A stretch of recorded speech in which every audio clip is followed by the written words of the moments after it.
În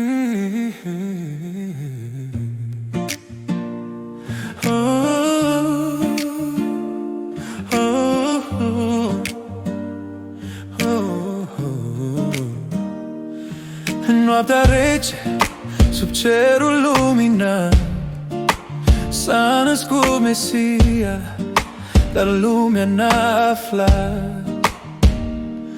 Un plânset blând în iesle s-a simțit și cerul sfânt de îngeri a izbucnit. Steaua strălucește vie, ne arată bucurie.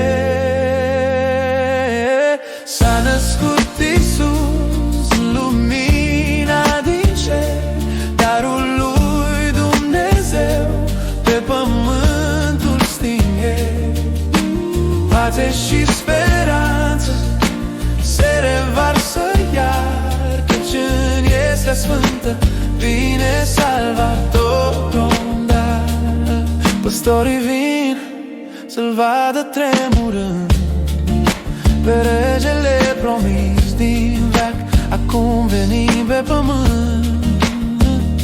Și magii poartă daruri către El, micul prunc ce poartă numele